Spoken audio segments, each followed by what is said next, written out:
Morning, everyone. Welcome to Good Heart Church, Good Heart Metaphysical Church, actually.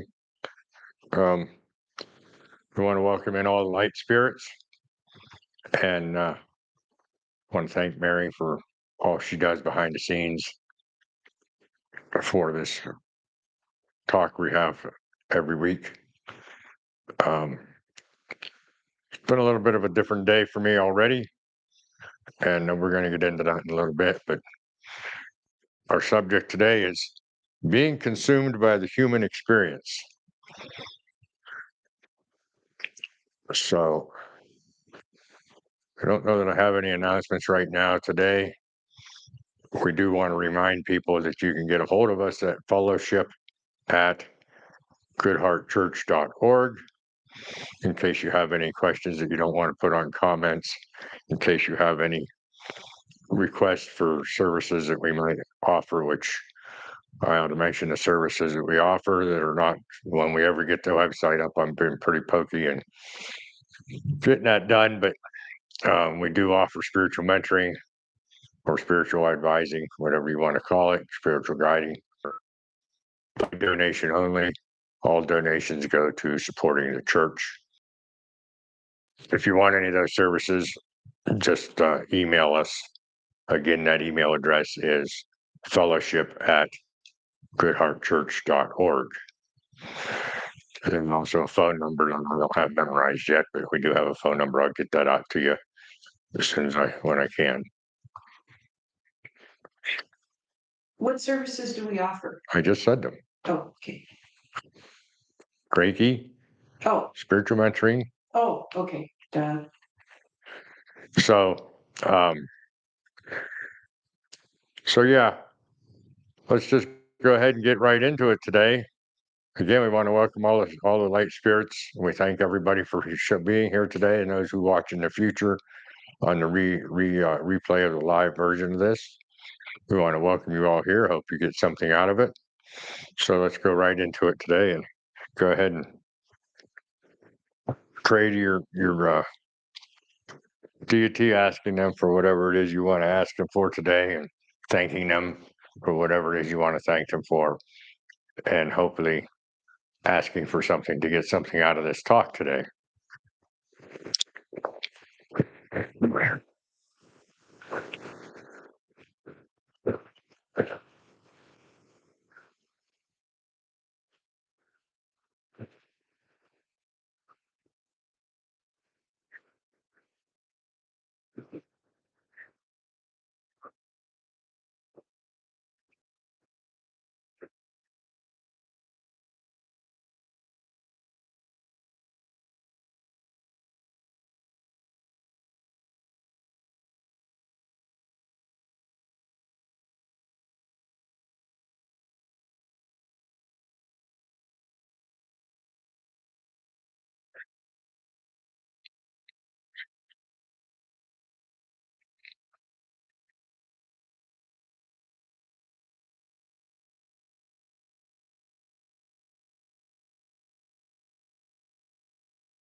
Come out of your short prayer this morning. Let's go ahead and go right into a relaxation.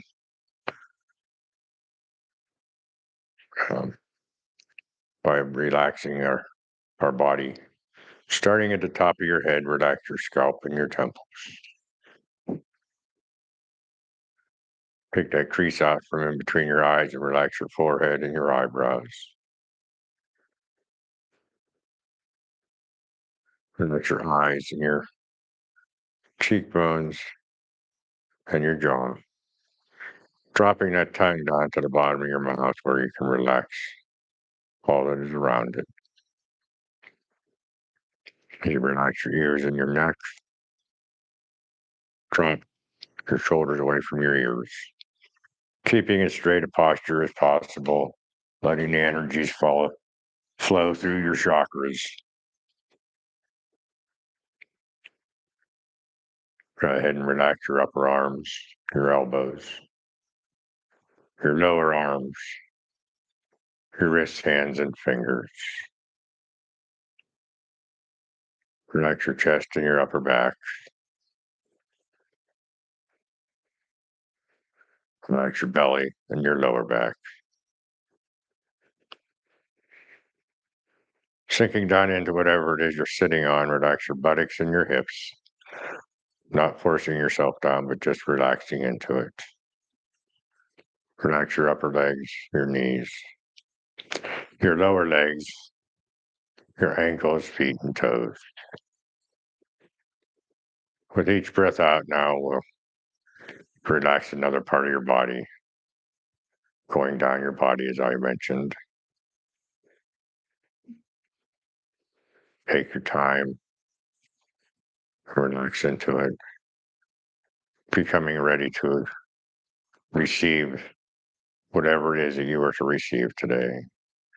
We'll take some moments of silence now for the relaxation process.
Let's back into the room that you're in. Give yourself to your spirit and to deity, asking that you receive the message that is for you today.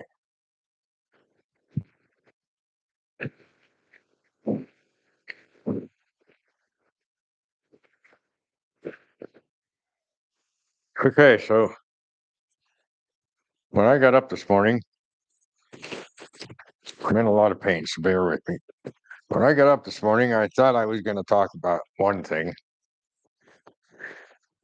Thought I was going to talk about how we are all one and how part of the universe, and that we are a cell in the universe, and so on and so forth. But something happened this morning. I got some news via the computer from a medical test that I took that was not necessarily good news, and it consumed me. It consumed. See, that's the word we have right here, consumed. Being consumed by the human experience. And I got to thinking about all this. Why was I so upset about it? Why could I not um, just accept it as the experience that I know that it is? Why was it that I wanted it my way? So I thought about that and thought about that. I was pretty quiet this morning, and it changed my whole talk for today as to being consumed by the human experience or by the third dimension. Um, we are spirit, and we are here for a human experience. And my consensus of this is, and I just explained this to a person yesterday, is that and I may have mentioned it in here before, I'm not sure, is that because, might have even mentioned it last week, because spirit lives in the essence of one and lives in the essence of love, they don't have the experiences of the sorrows and the fear and the other emotions that we have as human beings. The only way spirit can get that is by having a human experience. The challenge is that we have this veil of forgetfulness of what it's like in the spirit world and what it's like in our past lives. So we think that this is the end all be all, that this incarnation is what we're supposed to happen. We don't realize that it is only an experience. It is not your life. Isn't it? Your life goes on forever in spirit. And we think that this is all we have. So I like to be part of that human experience, so much so that I put too much emphasis on what is going on. I put too much emphasis on being perfect. That's one of my biggest downfalls. You know, I sit behind the camera every week while you guys look at this picture for 2 or 3 minutes. And I'm very quiet. No noises are being made unintentionally or intentionally. And boom, at 10 o'clock, right on the dot, we have to be perfect about it. At 10 o'clock, I get the signal, says come into the camera. That's being perfect. Why am I so consumed that I have to be here right at 10? When it's just a human experience that I'm sharing with you folks. So all the mistakes we've made and all the other videos we've had, if you've watched them, are just human experiences. They're not right, they're not wrong. They're human experiences that we are to experience and take with us. So when I woke up this morning and had that problem, that experience of getting the quote unquote bad news via the computer, I was just beside myself because now I may not be able to get a new hip when I wanted it. When my perfection says I need to have this summer to do work on the land. And now I may not get that because they may delay this hip replacement. And how long they delay it will depend on how long it'll be before I can be back to normal. Now, I know I'm talking about me, but what about you? What experiences, and that's something for you to think about, what experiences consume you? Does your job consume you so much, or the money you're making consume you so much? Does the human experience in general consume you so much that you forget about the experience that you're having and staying in the moment and being part of that experience and not being worrying about what's next? You know, when I was driving up here to the hall here that we have our to the clinic where we have this service at or this fellowship at, I realized that I don't spend as much time as working with spirit like I used to. I've gotten so consumed by what's going on my land, on our land, on getting different things done for third dimensional reasons, that I'm not spending as much time doing my studies, doing my meditations, doing my just being aware of things. And I got to get back into that. That's why, some of the things that happen with this church don't get done at the website. The putting in links that I've told you I'd put in and I never have underneath the descriptions. Redoing the descriptions after I talk to have a better description. This is something that I need to look into and figure out why I'm not doing it, why I'm being so consumed with everything else that I'm not doing the spiritual work that I'm supposed to be doing. I talk in here, excuse me, talking here about being spiritual in everything you do.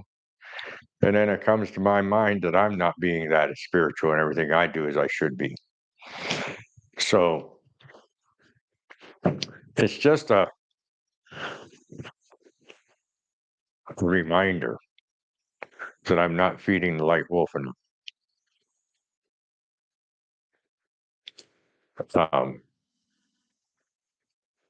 The dark wolf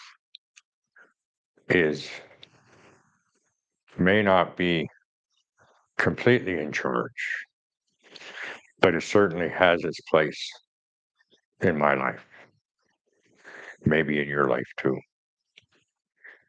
Spending an hour a week standing here in front of all you folks, talking about spirituality, talking about the metaphysical side of spirituality, and not the not the religious side, not the organized religious side, but the metaphysical side for an hour,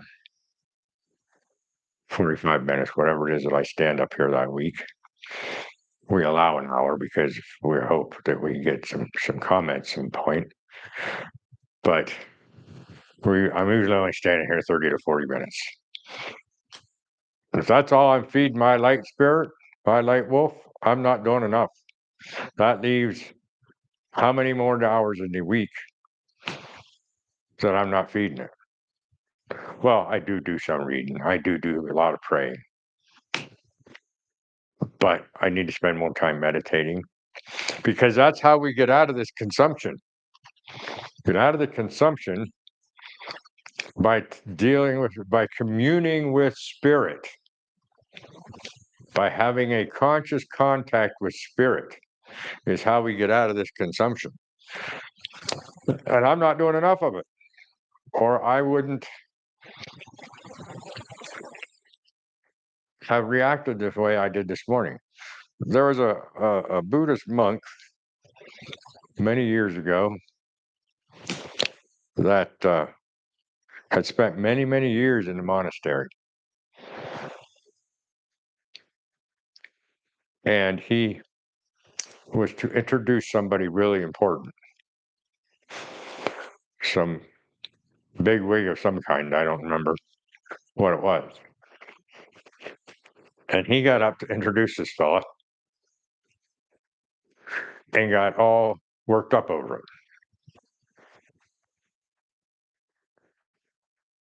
When he was all done, he told his people in the monastery, his disciples or aspirants or whatever you want to call them, he said, that works me up. I'm not considering him my equal, and I'm not considering me his equal. So I should have had no emotion over that because we are equal. He said, so I have to go away and do some more work. 7 years later, he still had not come back. He had spent that much time going to a different temple, a different monastery, and to do more meditating to become understanding of equal. And I'm not saying that's what I'm going to do. But my point is, meditation will bring you closer to that. Meditation will bring you closer to the understanding of the unified field of the power of one, of the unimportance of putting somebody above you or below you. that we are all equal. We are programmed to think that we are unequal.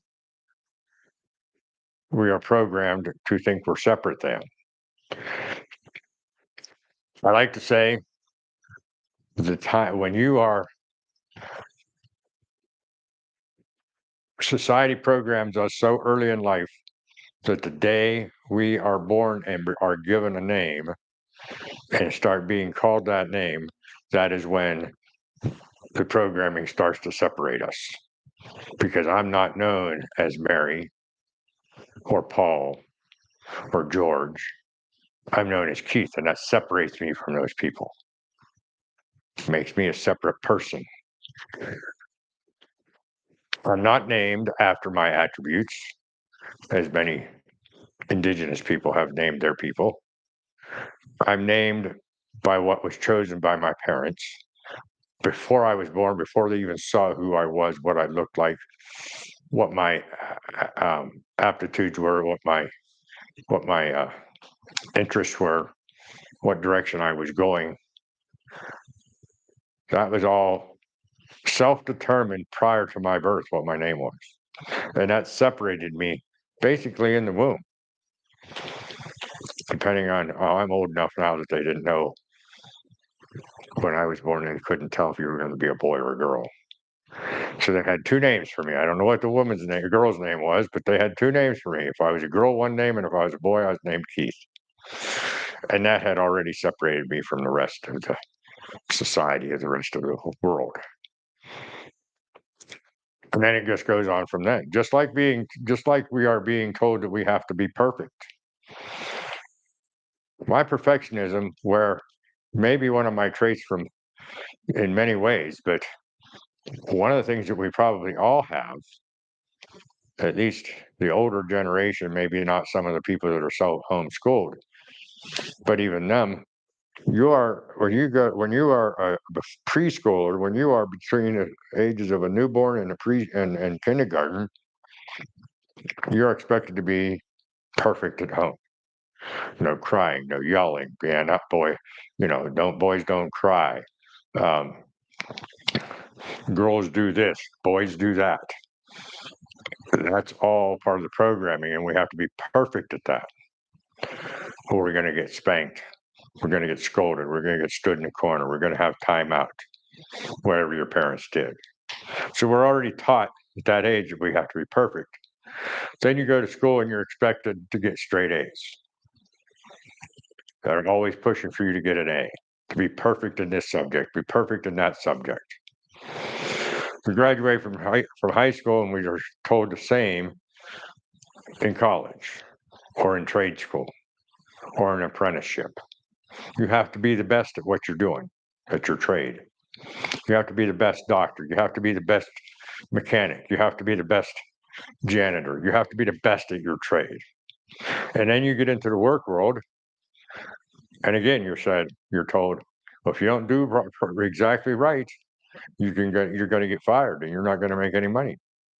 You're not going to be any good in your field. You're going to have to change fields. And then you're going to have to retrain yourself and be the best in that field. That's the perfectionism that is brought into us through pressures of society. And I'm not blaming my parents for this by any means. What I'm saying is they were pressured the same way, and they before them, and them before them, and them before them. It has been this way for generations. We don't deal with, oh, he has the aptitude to be a carpenter, so we should let him be a carpenter and do the best he can. And that's what we have to do, the best we can, not be the best.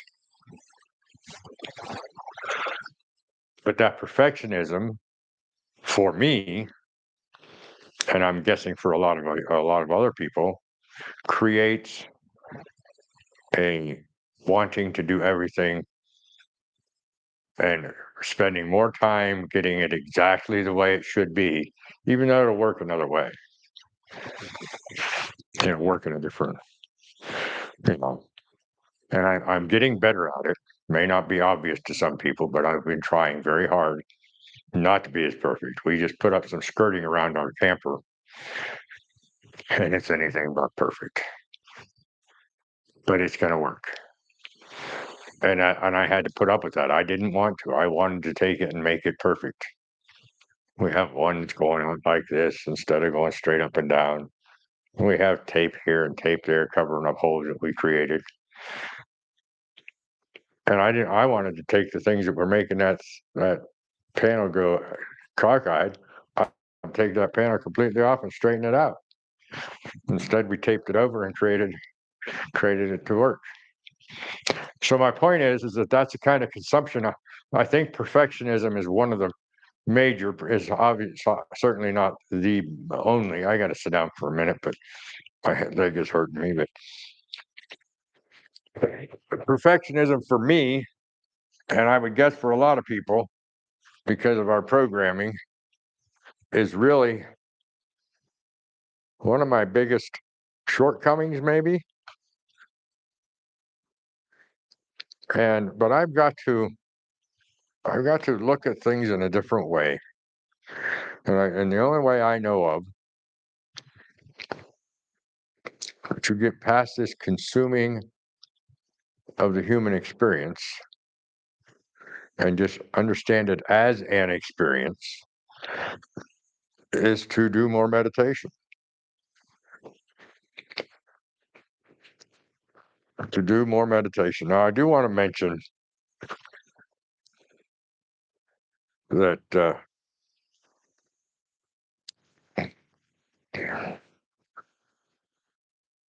part of this consumption, we are supposed to be here. We are supposed to experience this. So it's not like we're not supposed to have these experiences and understand them. It's just that we have to spend more time being with spirit. Now, I've probably said that 100 times already in this talk, but the truth of the matter is, one of the things I was going to say in my original talk is, we are not a body with a spirit. And I ask that question to all of my people that I talk to, whether they be somebody that has come to me or just in conversation. I ask them if they are a body with a spirit or a body with a soul, whichever one you want to talk about. And I'd say at least 80%, probably more than that, 90% say yes. They are a body with a spirit. So they say that's the wrong answer. There aren't many spiritual answers that are the wrong answer, but that's the wrong answer. We are a spirit with a body, not a body with a spirit. And if we are a spirit with a body, but we've thought for many, many years that we are a body with a spirit, the next question I ask the same people is, how many other things do we look at backwards?